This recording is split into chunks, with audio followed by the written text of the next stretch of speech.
you're taking your people on a journey, and yeah, you're going to get to the place where you want them to open up and feel something in order to heal. You said it right, it helps you to open up, and it takes you on you're going on a journey somewhere, and the hope is that you leave them in a better space than when they arrived, whatever that may be looking like for each individual. And yeah, when you were sharing, I'm like, oh, it's kind of what we do as healers when we're working with someone, providing that space. You're providing this journey and a space, and it's just, it's fabulous, because I don't know necessarily if people know that that's what's going on. And I'm sure many artists are actually, have that in the back of their mind when they're creating whatever it is, for people. It is providing some sort of feeling, some sort of, what you actually said that hit me was the vulnerability piece. The piece, like, music allows us to feel feelings safely. Yes. Whether you're in a concert hall or you're in your car or, wherever you happen to be, it's like the safe place, because you get to verbalize. So you as the artist are verbalizing something perhaps me as the listener hasn't been able to connect to. And it just allows that. And I think for our listeners to understand that, maybe if you're not ready to speak to someone, maybe if you're not ready to be in a group, but putting on something that will, as you said, touch and inspire you and open up a place for you to be okay. I remember when my father passed away, every time I had to drive by the hospital where he passed to get to work. And there was I don't know why this song was the one that was like, I needed to hear it because I needed to cry, and I wasn't allowing myself to do it. And it was Fergie's Big Girls Don't Cry. Oh, yeah. Or Good Girls, Big Girls or Good Girls, whatever, Don't Cry. And as soon as I'm like, no, I know I'm repressing it, and I need to release it before I get to work and supervise a bunch of people and put a smile on my face.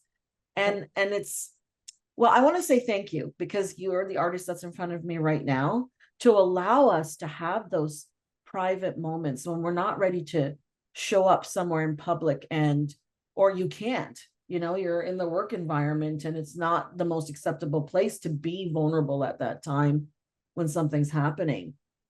So to know that the responsibility you take and you hold, bringing your own vulnerability and allowing that for others to provide that healing spaces is very special.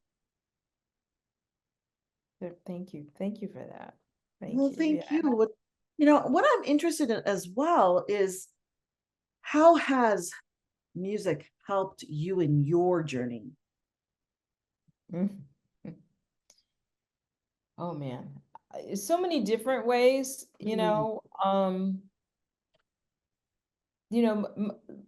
lot of what you're talking about in my own experience of listening to other artists myself, and something just, pardon the pun, hits a chord with me,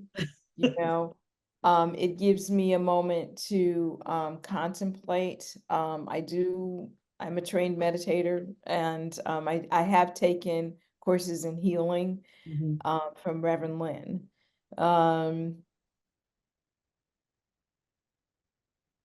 It makes it, how can I say this exactly?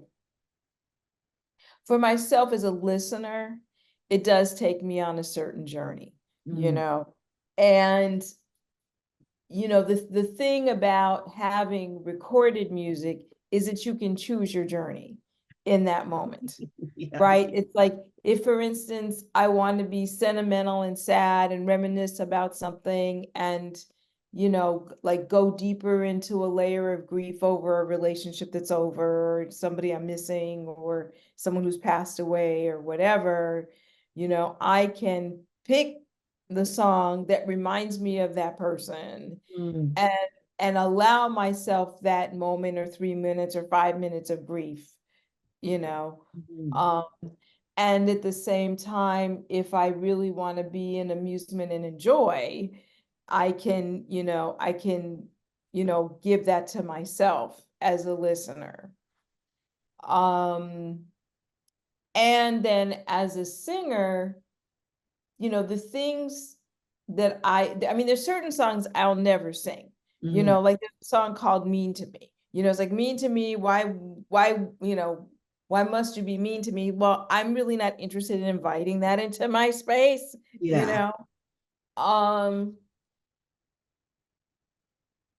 But there's songs that hit me in such a way where whether it's something that's very happy, you know, and I want to bring that energy into my space so then I can share it, you know, with an audience, right? Those are things that happen for me, you know. And fortunately my repertoire is fairly broad. And so there are times when, for instance, one of my albums that I did was something to celebrate my father, but like right in the heart, in the very center of the album, there are 3 songs that are very, very, very specific to my memory of my father, right? And so if I want the audience to have the experience of my experiencing my father's memory, right? And then they can do with it what they want, right? But I will open myself to that. And then there are days when I don't want to do that. You know, I want to do something else.